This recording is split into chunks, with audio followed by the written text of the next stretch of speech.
বিশাল কিছু। আমার এটা ডেবিউ ফিল্মে, মানে গৌরাঙ্গ মহাপ্রভুর ভূমিকায় অভিনয় করা, তো এটা আমার কাছে কোথাও একটা আশীর্বাদই। একটা সূক্ষ্ম সুতোর মধ্যে দিয়ে হাঁটা এটা, কারণ একটু এদিক থেকে ওদিক হয়ে গেলে না মানুষের ইমোশন নিয়ে খেলা হয়ে যাবে। কারণ আমাদের এই চৈতন্য মহাপ্রভু এইসব টপিক আমাদের কাছে ইমোশনাল ডেইলি সোপ আমাদের অনেক কিছু শিখিয়েছে, অনেক কিছু। সিরিয়ালটা উপার্জন করার জন্য অনেকে এরকম কথা বলে, ওটাকে অনেক সময় খাটা করে বলে যে এটাতে কিছু নেই, এরমও আছে, এটা তোমরা বলছো বা এরকম অনেক শিল্পী আমাকে এটাও বলেছে, তাদের থেকে কিছু শিখতেও পারি। আমি শিখতেই এসেছি, তাহলে তার কাছে কোনো প্ল্যাটফর্ম ম্যাটার করে না। সে থিয়েটারে গেলেও শিখবে, সিনেমা করলেও শিখবে, সিরিয়াল করলেও সে শিখবে। আর যার কাছে মনে হয় না ভাই আমি এখানে টাকা উপার্জন করতে এসেছি, আমার ফেম আর আমার সে সবকটা ফরম্যাটেই টাকাই খুঁজবে, ব্যাংক ব্যালেন্সটা আমার কাছে ইম্পর্টেন্ট, সে শুধু 14 ঘন্টাটাই দেখবে যে ভাই কখন টাকা হবে, বাড়ি গিয়ে ঘুমবো। কতটা ডিফারেন্স ফিল করলে যখন তোমার টেলিভিশনের সেট থেকে সিনেমা সেটে যখন তুমি কাজ করছো? ভয়ে ছিলাম, খুব টেনশনে ছিলাম যে কি হবে, বড় পর্দার ফরম্যাট আলাদা। আমরা যখন টেলিসব করি তখন গরম থাকে সিনটা, এটা টাইপ করে দিয়েছে তো প্রিন্টার মেশিন থেকে বার করেছে, তো তখন তো গরম থাকে, হাতে গেলো দেখলাম 8 পাতা। আরে ডেইলি সব কোথাও কি ওই জায়গাটা খুব কঠিন, এখানে আবার চ্যালেঞ্জটা অন্যরকম। এখানে যেমন একটা সুবিধা, আমি 1 মাস 2 মাস আগে থেকে স্ক্রিপ্ট পেয়ে গেছি, আমি প্রত্যেকদিন 2বার করে স্ক্রিপ্টটা পড়ছি। দেখো ওটাও অভিনয়, ছবিটাও অভিনয়, ওখানেও একটা এখানেও একটা, ক্যারেক্টারটাকে প্লে করতে, হ্যাঁ ওখানেও একটা এখানেও একটা। তো কোথাও গিয়ে আমার মনে হয় যদি আমার মাথায় এই ডিসক্রিমিনেশনটা ঢুকে যায় না, তাহলে অনেক সমস্যা তৈরি হবে। ভগবানের ব্যাপারে বলা, আমি বললাম ভগবানকে আমি বিশ্বাস করি না করি তাতে ভগবানের কিছু যায় আসে না। আমি বিশ্বাস করি না করি উনি আছেন, উনি দেখছেন, ওনা দিয়ে সবকিছু শুরু, ওনাতেই সবকিছু শেষ, ওনার ওপরে কি কিছু নেই। আমার কাছে ঈশ্বরটা বরাবরই ঈশ্বরই সব, এবং এই বিশ্বাসটা আমার মনে হয় ভীষণ থাকা দরকার। কারণ হোপ আর বিশ্বাস এই দুটো হারিয়ে গেলে সব শেষ হয়ে যাবে পৃথিবীতে। নমস্কার বন্ধুরা, রেক স্টুডিওজ ইন্ডিয়ায় আমরা স্বাগত। আজকে এমন এক গল্প নিয়ে এসেছি যেখানে পৌরাণিক অনেক তথ্য যেমন রয়েছে, আর মানুষের উদ্দীপনা কিন্তু বহু বছর ধরে এই চরিত্র নিয়ে। লহ গৌরাঙ্গের নাম রে, এই ছবির দুই গুরুত্বপূর্ণ চরিত্র এখন আমার সাথে, দিব্যজ্যোতি দত্ত আর এদিকে আত্রিকা মাইতি। প্রথমেই স্বাগত দুজনকে। আর যে কারণে আমি পৌরাণিক কথা নিয়ে বললাম, শুরু করলাম, একটা শ্রেণীর মানুষ আছে যারা নতুন হোক বা পুরাতন, তারা কিন্তু এই চরিত্রকে নিয়ে খুব মানুষের একটা বলতে গেলে আধ্যাত্মিক একটা ভালো লাগা আছে। সেখানে কিন্তু বিশেষ করে আমরা যে মা ঠাকুমার কথা বলি, তারা কিন্তু এই ক্যারেক্টারের প্রতি একটা ভালোবাসা রাখেন। আর বিশেষ করে দেখবে টেলিভিশন সিরিয়াল বা ফিল্মে, যেহেতু তোমরা দুজনেই টেলিভিশনের পরিচিত মুখ, এটা আমরা দেখি যে টেলিভিশনে এইগুলো নিয়ে খুব বেশি নার্চার হতো, কিন্তু ফিল্মের ক্ষেত্রে এইটা হয়তো বলতে গেলে আবার একটা প্রচেষ্টা।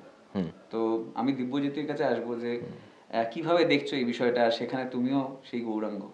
হ্যাঁ ডেফিনেটলি, দেখো আমার কাছে তো বিশাল বড় একটা ব্লেসিংস, তো মানে সেটা তো খুব সত্যি কথা, মানে এটা আমার কাছে মানে অনেক কিছু, বিশাল কিছু। আমার এটা ডেবিউ ফিল্মে, এবং এত বড় একটা গুরুত্বপূর্ণ চরিত্র, এবং মানে গৌরাঙ্গ মহাপ্রভুর ভূমিকায় অভিনয় করা, তো এটা আমার কাছে কোথাও একটা আশীর্বাদই আর কি। তো তুমি যেটা বললে, মানে যেরকমভাবে, হ্যাঁ ডেফিনেটলি ওনার যেরকম একটা আধ্যাত্মিক দিক রয়েছে, তেমনি পলিটিক্যাল দিক রয়েছে, ইতিহাসের দিক রয়েছে, এবং কোথাও গিয়ে আন্দোলন যেটা আমরা জানতে পারি, কোথাও মানুষে মানুষে যে বিভেদ সৃষ্টি করা হতো, সেটা কোথাও গিয়ে উনি আর কি হরি লুট শুরু করেছিলেন, যাতে সবাই যাতে জাতিপাতি ভুলে গিয়ে কেউ কাউকে টাচ করবো না, ওকে ধরবো না, আমি ওকে ধরবো না, হ্যাঁ সেই ভেদাভেদগুলো যাতে চলে যেত। যত মহাপুরুষ তারা এরমভাবেই শুরু করেছিলেন।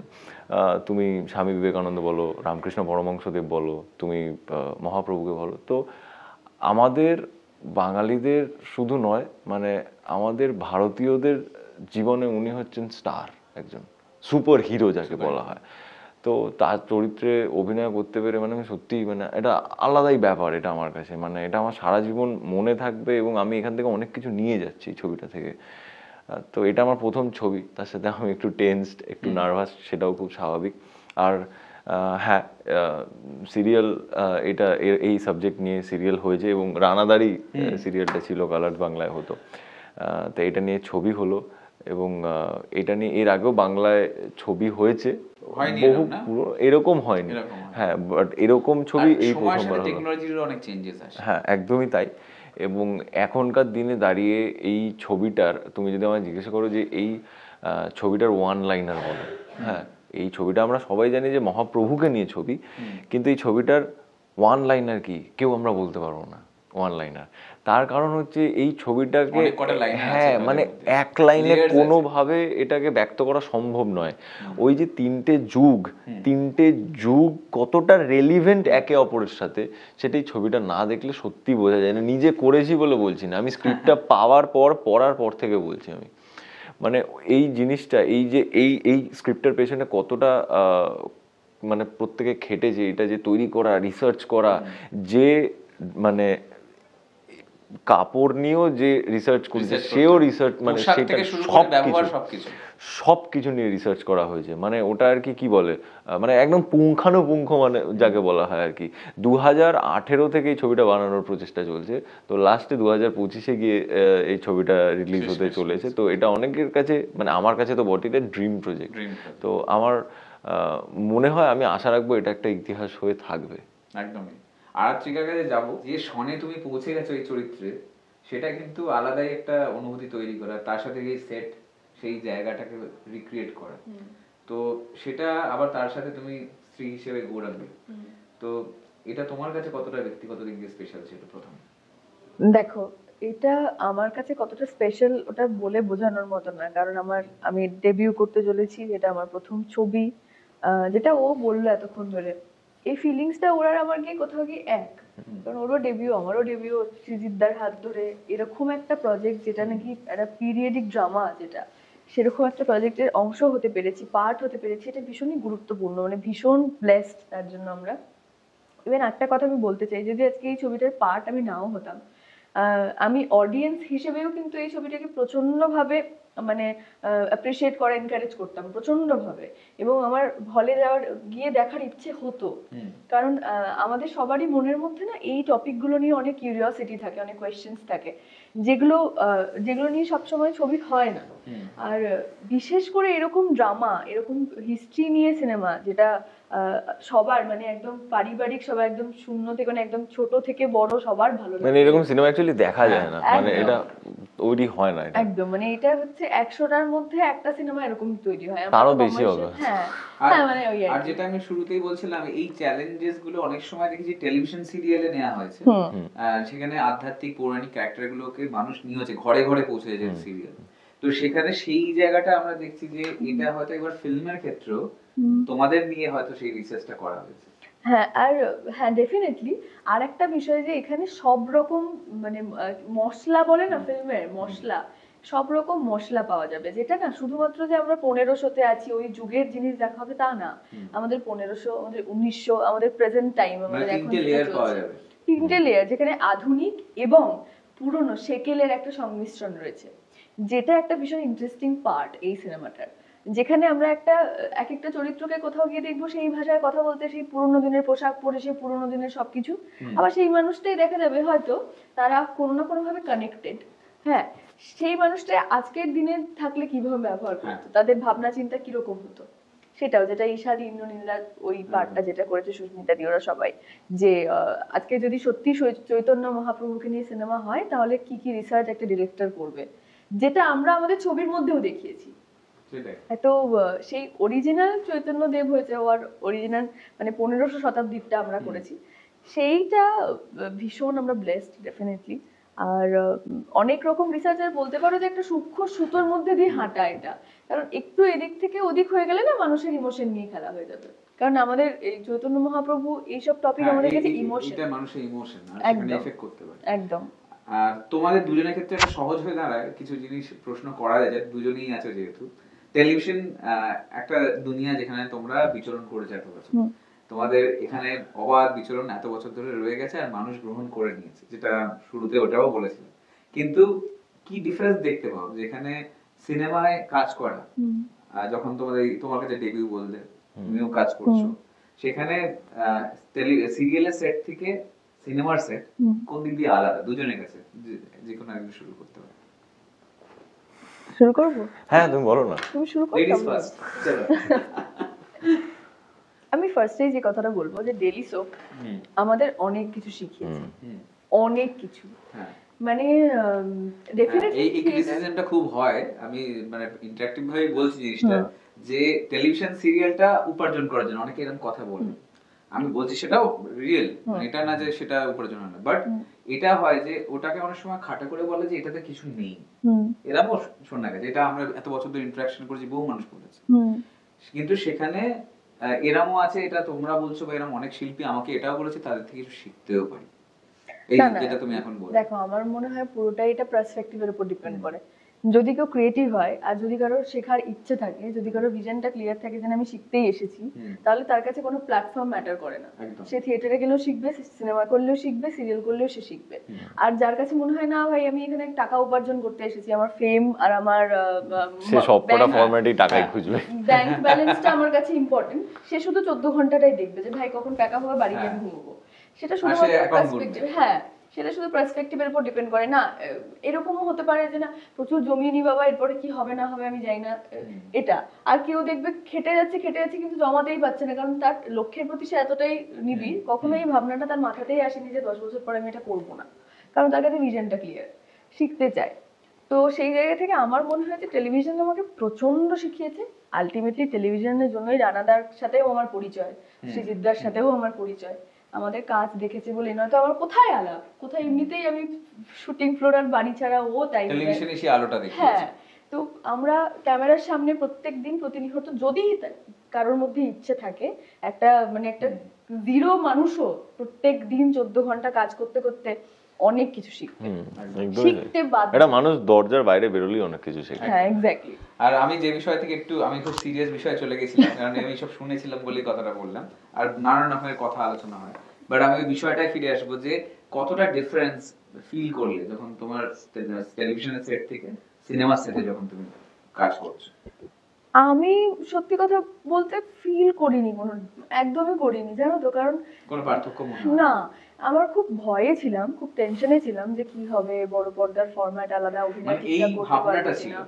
ডেফিনেটলি আমরা দুজনেই কেউই কথা বলতাম না, টেনশনে থাকতাম যে ঠিকঠাক করে পারবো কিনা। ধোনি খুব সিরিয়াস থাকতে, শুধু স্ক্রিপ্ট হ্যাঁ, সিরিয়াস তো আমরা থাকতাম। আর সত্যি কথা বলতে প্রত্যেকদিন 1 মিনিট হাতে স্ক্রিপ্ট পেয়ে 20 পাতার একটা সিন পেয়ে পড়ে যখন আমরা ফ্লোরে যাই পাঠ করতে, তখন না এই 3 মাস আগে থেকে একটা স্ক্রিপ্ট পাওয়াটাকে ভীষণ এটা তো অনেক বড় পাওয়া। 3 মাস আগে থেকে আমরা পাঠটা করে নিই। হ্যাঁ, আমরা যখন টেলিসব করি তখন গরম থাকে সিনটা, সিন গরম থাকে অ্যাকচুয়ালি। হ্যাঁ, গরম। কেউ এসে তোমার স্ক্রিপ্ট দিল, অ্যাকচুয়ালি কি হয় তার কাছে লাইনারটা হয়তো অ্যাপ্রুভ হয়ে এসেছে, তাড়াতাড়ি রাইটার টাইপ করে দিয়েছে, তো প্রিন্টার মেশিন থেকে বার করেছে, তো তখন তো গরম থাকে, তো সবার আগে আমার কাছে এলে দেখে পেপারটা গরম, তো গরম সিন পুরো, পেপারটা গরম থাকে। হ্যাঁ, তুমি প্রিন্টার থেকে সঙ্গে সঙ্গে একটা কাগজ বার করলে, ধরো মোটা একটা দিস্তা বার করলে, তো পেপারটা ইনিশিয়ালি গরম থাকবেই থাকবে। তো ওটা হাতে এলো, দেখলাম 8 পাতা, যে ভাই 15 মিনিট টাইম আছে, একটু দেখে না ভাই, চ না ওখানে গিয়ে এই ম্যানেজ করার চেষ্টা। তো এটা কারোর দোষ না, কিন্তু এটা সে ইচ্ছে করে করছেন, এটা পরিস্থিতিটা এরকম। হ্যাঁ, তো এবারে ডেইলি সোপ কোথাও কি ওই জায়গাটা খুব কঠিন, ওই জায়গাটা একটা ডিল করা it's very difficult, it's very difficult. তো এবার ক্যারেক্টারের মধ্যে ঢোকা, এবং সেটা যেহেতু প্রত্যেক দিনের প্র্যাকটিস, তো see you know the flow, how to play, তুমি জানো। হ্যাঁ, ওইটা। কিন্তু এখানে আবার চ্যালেঞ্জটা অন্যরকম। এখানে যেমন একটা সুবিধা, আমি 1 মাস 2 মাস আগে থেকে স্ক্রিপ্ট পেয়ে গেছি, আমি প্রত্যেকদিন 2 বার করে স্ক্রিপ্টটা পড়ছি, ঘুমাতে যাওয়ার আগে একবার, ঘুম থেকে উঠে একবার, আমি 2 বার। হ্যাঁ, আমার মাথায় ঢুকে যাচ্ছে পুরো, তো ওটা নিয়ে কোনো সমস্যা নেই। কিন্তু প্রথম ছবি বা ছবির চ্যালেঞ্জেস আবার অন্যরকম অনেকগুলো আছে। তো দেখো, দুটো জিনিস দুরকম আর কি, কিন্তু কোথাও গিয়ে দেখো ওটাও অভিনয়, ছবিটাও অভিনয়, ওখানেও একটা এখানেও একটা, ক্যারেক্টারটাকে প্লে করতে। হ্যাঁ, ওখানেও একটা এখানেও একটা। তো কোথাও গিয়ে আমার মনে হয় যদি আমার মাথায় এই ডিসক্রিমিনেশনটা ঢুকে যায় না, তাহলে অনেক সমস্যা তৈরি হবে, এবং ফিয়ারলেস অ্যাপ্রোচটা দরকার। একদমই তাই। আর যেটা ডিফারেন্স দেখলাম, একদম হাতে গরম স্ক্রিপ্টের যে অভ্যেসটা থাকে টেলিভিশন সিরিয়ালে, সেটা কিন্তু ফিল্মের ক্ষেত্রে অনেক সময় স্ক্রিপ্ট আগে চলে আসে। হ্যাঁ, অনেক সময় না আগেই চলে আসে, এন্ড সেখানে সেই হোমওয়ার্কটা করা যায়। এই ডিফারেন্সটাই শুধু থাকে। যদি কারণ একটা ছবি যখন তৈরি করার সিদ্ধান্ত নেওয়া হয়, সবার আগে স্ক্রিপ্ট রেডি হয়, স্ক্রিপ্ট রেডি, তো স্ক্রিপ্ট তোমার কাছে থাকে। একটা যারা অলরেডি সুপারস্টার, যারা স্টারদের নিয়ে আমরা বলি না সুপারস্টার, ইনি দেবজিৎ, প্রসেনজিৎ, এই যে আমরা একটা আর্ক, একটা দুনিয়া বানিয়েছি, তার মধ্যে যখন তুমি নিজে একটা লিড ক্যারেক্টার পাও, বা লিড যে কেউ, মহিলা পুরুষ উভয় পক্ষে দুজনকেই আমি বলবো, সেখানে কতটা চ্যালেঞ্জিং লাগে যেখানে একটা ছবিতে তোমাকে প্রজেক্ট করা হচ্ছে? See, you first you have to respect all the stars and superstars. ঠিক আছে, তাদেরকে রেসপেক্ট করা আমার কর্তব্য এবং আমার করা উচিত এই কারণে, কারণ তাদের দেখে আমি বড় হয়েছি। তো আমি যদি বড় কিছু করতে চাই, আমি একটা কথা বলি, একটা উদাহরণ দিই, কেউ ক্রিকেটার হতে চায়, অনেক বড় ক্রিকেটার হতে চায়, সে বিরাট কোহলি, ধোনি আর সচিন তেন্ডুলকারকে দেখে বড় হয়েছে। তো এবার তাদের মধ্যে গিয়ে সে প্রেশারাইজড হবে নাকি তাদেরকে রেসপেক্ট করে তাদের থেকে শিখে আগে যাওয়ার চেষ্টা করবে? তো আমারও মনে হয় যে first you have to respect your seniors. তো আমার মনে হয় সেটা করাটা খুব ইম্পর্টেন্ট। তারা সেই জায়গায় আছে, তারা সেই জায়গাটা তৈরি করেছে, খেটেছে, তারা সেই জায়গায় আছে কারণ তারা সেই জায়গায় থাকার যোগ্য। তো তাকে তো আমাকে রেসপেক্ট করতেই হবে। এবারে আমি কি করলাম না করলাম তার থেকে ইম্পর্টেন্ট হচ্ছে আমার প্রচেষ্টা। তাদের রেসপেক্ট করে নিজে এগোও, নিজে চেষ্টা করো, সৎ পথে থাকো। যাদের সাথে তোমরা তাল মিলিয়ে অভিনয় করছো আর সবাই অনেকেই সিনিয়র, যারা যেমন সবাই শুভশ্রী, এদিকে রয়েছে যিশুদা, এরা এই যে নামগুলো, তার সাথে ডিরেকশনের শ্রীজিৎ মুখোপাধ্যায়। তো এইটা যখন তুমি সেটে যাচ্ছ তখন আলাদা করে কি বেশি চিন্তা থাকে যে ক্যারেক্টারটা প্লে করতে গেলে আমার আরো নিখুঁত হতে হবে? কারণ পাশে তোমাদের তাল মেলাতে হয় না ক্যারেক্টারগুলোর সাথে। দেখো, তাল কতটা মেলাতে পেরেছি তা আমি বলতে পারবো না, তবে চেষ্টা তো ছিলই। তবে সব থেকে আরেকটা যেটা বড় ব্যাপার হচ্ছে, ওনারা খুব সাপোর্টিভ, খুব সাপোর্ট করেছে, অ্যাপ্রিসিয়েট করেছে। আর আমার আরেকটা মজার ব্যাপার হচ্ছে, আমার অনুরাগের ছোঁয়াতে তোমাকে সিলেকশন করেই অ্যাপ্রিসিয়েট করে দিয়েছে ক্যারেক্টার, এটাই তো বড় ব্যাপার, মানে তোমাকে বুঝেছে সেটা তোমাকে। একদম। এবং আমার যে অনুরাগের ছোঁয়াতে আমার যে মা গোপালজনা মিত্র, সে আমার এখানেও মা ছিল। এবং আমার অনুরাগের ছোঁয়াতে যে বাবা দেবদূত ঘোষ, সে এখানে রাজা ছিল, আমার চৈতন্যদেব যাকে আর কি দীক্ষা দেন আর কি। তো সেটা একটা অ্যাডেড সাপোর্ট। হ্যাঁ, অ্যাডেড সাপোর্ট। তো আমরা অনুরাগের ছোঁয়ার ফ্লোরে বসেও আমরা এই স্ক্রিপ্টটা নিয়ে আলোচনা করেছি ফাঁকা টাইমে, যখন মানে ফাঁকা টাইম পেয়েছি স্ক্রিপ্ট নিয়ে অনুরাগের ছোঁয়ার সেটে আলোচনা করেছি, ডেফিনেটলি আলোচনা আমরা করেছি। আমরা মেকআপ রুমে কিভাবে কি করা যায় না করা যায়, আমি দেবদূতকে জিজ্ঞেস করেছি যে আমাকে একটু বলো, এটা করো, কারণ দেবদূত অনেক সিনিয়র, মানে he has lot of experience, উনি এত বছর ধরে থিয়েটার করে আসছেন, এত চরিত্র অভিনয় করেছেন, তো ডেফিনেটলি আমি ওনার হেল্প চেয়েছি। একদম। আরাত্রিকার কাছে যাব, আমি কথা বলছিলাম বা একটু জেনেছি সেই ক্ষেত্রে, সেটা হলো যে আরাত্রিকা স্টুডিয়াসও খুব, মানে নিজের পড়াশোনা, নিজের সবকিছু বজায় রেখে ইংলিশ অনার্স করতে করতে, যেখানে তার আগের মার্কস শুনেছি 90s এর উপরে থাকে, তো সে সেটা বজায় রেখে, অভিনয়টাকে বজায় রেখে আবার অনার্সটাকেও মেইনটেইন করছে রেগুলার। তো এইটাকে একটু আমি জিজ্ঞেস করব যে এইটা কিভাবে বজায় রাখো? এটা জিজ্ঞেসই করো না, এরপরে বজায় কিভাবে রাখবো আমি জানি না। না না, রেখে দেবে। দেখো, এত দূর এসছো যখন বাকিটাও হয়ে যাবে। সবার দ্বারা এটা হয় না বস, আমার দ্বারাই হয়নি। আমি ইন্টারভিউতে ক্যামেরার সামনে বলছি, আমি ক্যামেরার সামনে মিথ্যা কথা বলি না। তোমার দ্বারা যেটা হয়েছে, তোমার দ্বারা যেটা হয়েছে সেটা আমি করতে পারিনি, কিন্তু আমি করতে পারবো কিনা আগে তুমি দেখো। পারবে, গ্র্যাজুয়েশন হ্যাঁ করতে পারবে। না, ওটা আমি বলেছি যে যখন ভেবেছে মানে করতে পারবে বলেই সেটা অ্যাকসেপ্ট করেছে। আমি খুব চ্যালেঞ্জ নিয়েছি, কারণ আমার উচিত ছিল ডিসটেন্স থেকে করা গ্র্যাজুয়েশনটা। আমারও উচিত ছিল ডিসটেন্স থেকে করা, কিন্তু আমি করিনি, তার কারণ আমি ডিসটেন্স থেকে করবো না। আমার কাছে যে ডিগ্রিটা থাকবে সেটা অথেন্টিক থাকবে, এইটাই হচ্ছে বিষয়। তো আমি কমপ্লিট করতে পারিনি। তো আমিও তাই, আমি হচ্ছে ডিসটেন্স থেকে করব না বলে কিন্তু আমি রেগুলার থেকে করেছি, আর যে কারণে একটা বছর লস গেছে আমার, কারণ আমি অ্যাটেন্ডেন্স জব হয়েছিল একটা 75%, এখন তো খুবই রেস্ট্রিক্ট হয়ে গেছে, এটা 75% যারা পরীক্ষায় বসতে দেয় না, সেটার জন্য আমার একটা বছর লস হয়েছে।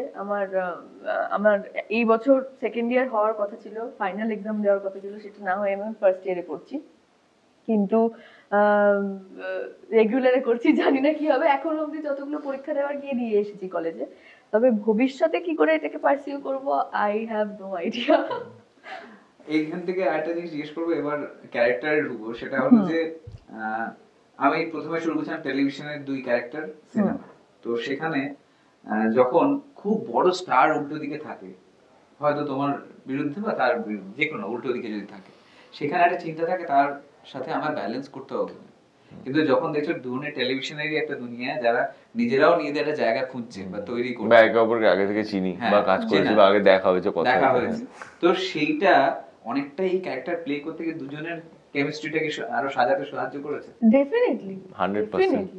যদি ওর জায়গায় আজকে অন্য কেউ থাকতো, ধরো ওর জায়গায় আজকে দেবদা থাকতো, ধরো সাপোজ আমি বলছি যে বা অন্য কারণ না, আমরা কোনো একটা মানে superstar star face, star face, ও স্টার, রিনাউন্ড, দিগ্বিজয়ীও স্টার, তোমরা দুজনেই কাজ করে টেলিভিশন স্টার হয়ে গেছো। ও স্টার, কিন্তু আমি স্টার কোন দিক থেকে বলছি, ধরো এমন কেউ যাকে আমি ছোট থেকে হিরো হিসেবে দেখে মানে ও এসেছি। যেটা বলতে চাইছে যারা নস্টালজি আমাদের, হ্যাঁ, মানে ছোট আমি থেকে ছোট দেখতে থেকে যাদেরকে আমরা দেখে যখন বড় ছোট হয়েছি। তারা তখন সুপারস্টার হয়ে গেছে। এক্স্যাক্টলি, মানে যাদেরকে আমরা ছোট থেকে মানে ফ্যান্টাসি যেটা আমাদের কাছে একটা ওরকম আর কি, হুম।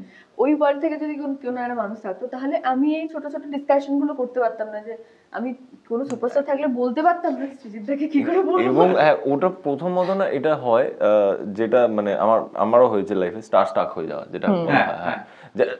কি মানে আই মিন হ্যাঁ আমার হ্যাঁ, tension এরকম চলে হ্যাঁ আসে। মিঠুন চক্রবর্তীর সাথে এরকম একটা মোমেন্ট এটা আমার ক্রিয়েট যে হয়েছিল অনেক লাইফে। মানুষেরই হয়, মানে হ্যাঁ। সেটা স্বাভাবিক, মানে তারা তো মানে লেজেন্ড হয়ে গেছে, যার কথা তুমি একদম, বললে একদম। মিঠুনদার মতো মানুষের। তো স্টার স্ট্রাক না হয় তোমরা তোমাদের কাজ করে গেছো, কিন্তু এবার আমি বলবো যে ব্যক্তিগত দিক দিয়ে এই ক্যারেক্টার গুলোর সাথে যাদের প্লে করছো বা যাদেরকে দেখছো, কতটা অবগত ছিলে তোমাদের ব্যক্তিগত দিক দিয়ে, তাদেরকে কিভাবে চিনতে বা তোমাদের ভালো লাগা ছিল, নাকি তোমরা খুব একটা আধ্যাত্মিক ব্যাপার, হতেই পারে আমি এই ছবি করছি মানে আমি আধ্যাত্মিক চিনলাম না, হতেই পারে, প্র্যাকটিক্যাল কথা। না না, দেখো আমার মানে ছোটবেলা থেকে বেড়ে ওঠা, আমার বাড়িতে পুজো রিচুয়ালস, হ্যাঁ মানে আমার এগুলো দেখা ছোটবেলা থেকে। আমার মায়ের মন্ত্র পড়া, সেটা আমি ছোটবেলা থেকে ফলো করছি, দেখছি। আমার মায়ের নবগ্রহ যে স্তোত্র আছে, হনুমান চালিসা, গায়ত্রী মন্ত্র, এগুলো মা সবই করে, ঠিক আছে। কোনো না কোনো টাইমে আমি দেখি দিনে একবার হলো মা জোরে জোরে মন্ত্র পাঠ করে, গীতাও পাঠ করে, গীতা পড়ে, পছন্দ করে পড়তে, ভালোবাসে। তো আমি ছোটবেলা থেকে ওটা থেকে বড় হয়েছি, কোথাও গিয়ে আমার মধ্যে ওটা এসছে।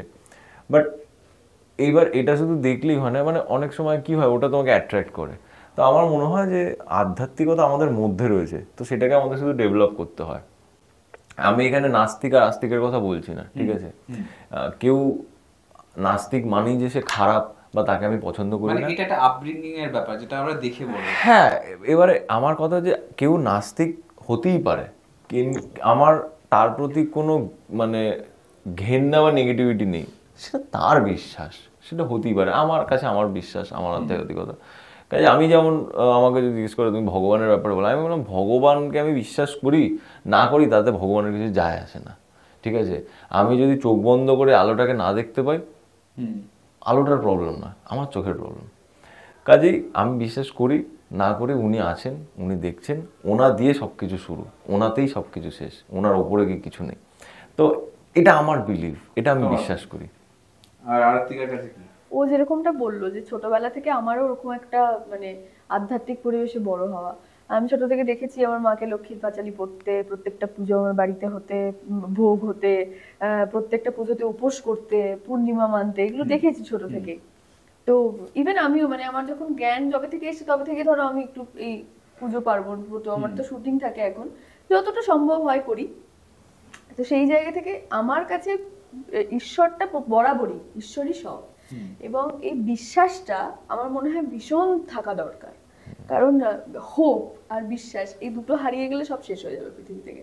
তো এই আস্থাটা আমার সবসময় আছে যে ঠাকুর যদি যেটা করছে, যদি কিছু খারাপও করে থাকে তাহলেও নিশ্চয়ই কোনো কারণ আছে তাই করছে খারাপ, আর নয়তো উনি সবটা দেখছেন। মানে এরকমটা না যে, আর আমার মনে হয় আরো একটা বিষয় যে আমরা এত ঈশ্বর মানি বলেই হয়তো আমাদের প্রথম ডেবিউ লহগৌরঙ্গ। আমরা অন্য কোনো চরিত্র করতে পারতাম, আমরা একটা মডার্ন ক্যারেক্টার প্লে করতেই পারতাম, আমরা অন্যভাবেও ডেবিউ করতে পারতাম। বাট একটা এইটা এত মানে এটা পজিটিভ একটা লাগছে positive ভেবে, লাগে।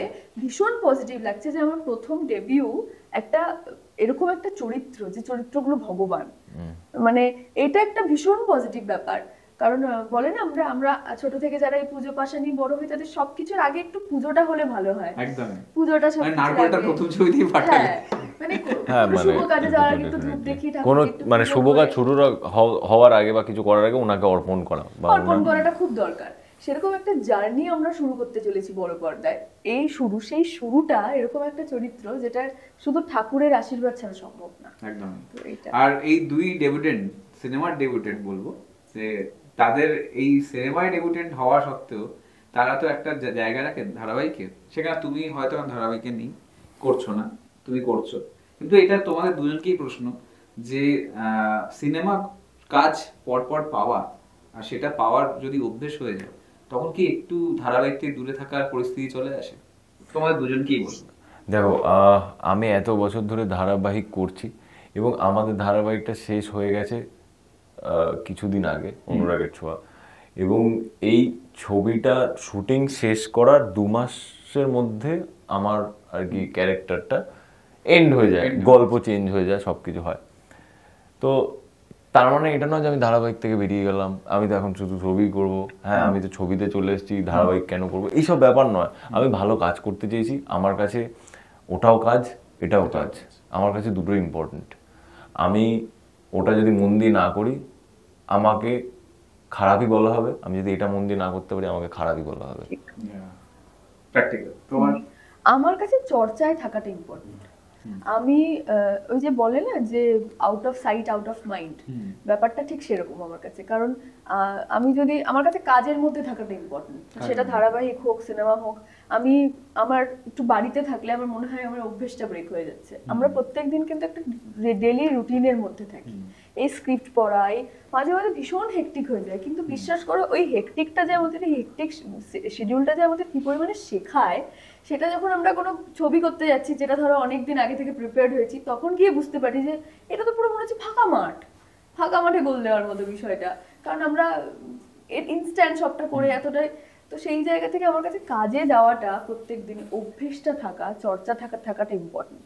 আর ওই যে তোমাকে তখন বললাম না যে যদি কারোর ইচ্ছে থাকে যে শিখবে, তাহলে এটাই, এই ধারাবাহিকের কঠিন সিনগুলো, এই 1 মিনিট হাতে স্ক্রিপ্ট পেয়ে ফ্লোরে গিয়ে সঙ্গে সঙ্গে পড়ে করাটা, ওটাও একটা বিশাল পরিমাণে চর্চা।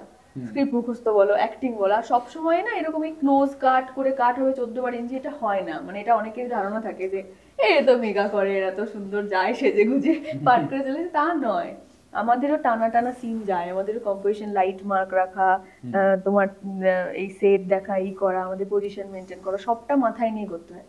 এই যে ব্রেনটা যে চলছে, সেটা বাড়িতে শুয়ে থাকলে হবে না। একদম, মানে ওই চর্চা থাকাটা ইম্পর্টেন্ট। তো আমরা আড্ডার শেষ পর্যায়ে কিন্তু একটা জিনিস দিয়ে আমরা শেষ করব, সেটা হলো যে তোমার গৌরাঙ্গ আর তোমার স্ত্রীকে, অন স্ক্রিনের স্ত্রীকে কি বলবে, মানে কমপ্লিমেন্ট কি দেবে দুজন দুজনকে? যদি তোমাদের ও খুবই ওবিডিয়েন্ট, বাধ্য ছাত্রী, বড়দের সম্মান করে কথা শোনে এবং স্নিগ্ধ, শান্ত খুবই। আর তোমার? ও যে ক্যারেক্টারটা যেভাবে প্লে করেছে, সেটাতে একটাই কথা বেরোয় যে ডিভাইন, ডিভাইন। আর রিয়েলি মানে ওর চোখ, ওর কিছু কিছু শট আমি দেখছিলাম কিছুক্ষণ আগেও, হয়তো ও দেখেনি কিন্তু আমি দেখেছি, যাই হোক। ও আমাকে এটা দুপুর বেলা থেকে শুনিয়ে যাচ্ছে, রাত্রি 9টা বাজে। ও একটা গান যেটা আমাদের কয়েকদিন বাদে রিলিজ হবে, অরিজিৎ সিং এর গাওয়া, তো সেটা ও দেখেছে, হ্যাঁ 3বার 4বার দেখেছে, আমি এখনো দেখিনি। ওটা বারবার বলে যাচ্ছে, আর যতবার বলছে আমার দিকে দেখি হাসছে। আর এটা তো বড় কমপ্লিমেন্ট যে একে অপরকে কমপ্লিমেন্ট করে দুই পোস্টার, তো এটা একটা বড় বিষয়। আর শেষমেশ দর্শকদের কি বলবে? খুব শীঘ্রই আসছে লহ গৌরাঙ্গ। আর সব থেকে বড় বিষয়, আমি যেটা বলছিলাম যে সিনেমায় 2 ডেবিউটেন্ট, যতই আপনারা পরিচিত থাকেন, এবারে বড় পর্দায় আরো বড় হবে, এই দুজনকে আশা করি আশীর্বাদ করবে সবাই দর্শককে অভিনয়ের মাধ্যমে। তো সেইটা তোমরা কি বার্তা দেবে তাদের জন্য যারা তোমাকে দেখবে বড় পর্দায়?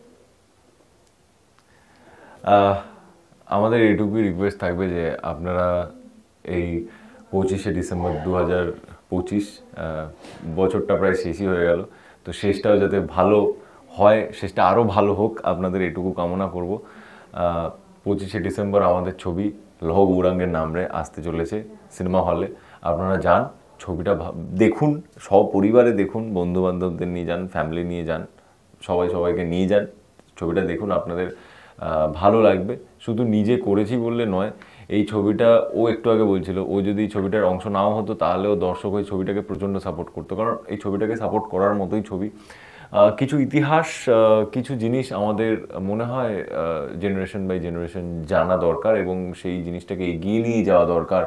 মহাপ্রভু কে, কেন তার এত মাহাত্ম্য, কেন এই যে কেন, সেটা আমাদের জানা খুব দরকার। এবং এই যে ছবিটা আমাদের এখানে যে 3টে অ্যাঙ্গেলে মহাপ্রভুকে দেখানো হয়েছে, বা 3টে যুগের যে গল্প টাইমলাইন বলা হয়েছে, তো আমার মনে হয় যে এটা আপনাদের সত্যিই ভালো লাগবে, আপনাদের দেখা উচিত ছবিটা। আপনারা প্লিজ যান, হলে গিয়ে ছবিটা এনজয় করুন প্লিজ। আমিও একই কথাই বলবো যে বড়দিনে বড় চমক, লহ গৌরাঙ্গের নাম দিয়ে রিলিজ করছে। এবং ভালো লাগবে আপনাদের, কারণ বললাম যে সব রকম মশলা রয়েছে। যারা একটু রোমান্টিক কিছু দেখতে চান, যারা প্র্যাকটিক্যাল কিছু দেখতে চান, আবার যারা পুরাণ কিছু দেখতে চান, সবটাই তারা এই ছবিটা দেখতে পাবেন। কাজেই বড়দিনটা এইভাবে উদযাপন করুন লৌহ গৌরাঙ্গের নামের সঙ্গে। দেখুন আপনাদের নিকটবর্তী প্রেক্ষাগৃহে লৌহ গৌরাঙ্গের নামে। Thank you. দুজনকে অনেক অনেক শুভেচ্ছা। আর Thank you. এটা আমরা আশা করব যে এই নাম দিয়ে তোমরা আগামী দিনে নতুন ল্যান্ডমার্ক তৈরি করো। আর যেটা বলছিলাম ডেবিউটেন্ট, সিনেমা ডেবিউটেন্ট, আর এই ডেবিউটেন্ট কিন্তু দেখতে হলে অবশ্যই সিনেমা হলে গিয়ে দেখতে হবে আর লৌহ গৌরাঙ্গের নাম নিতে হবে।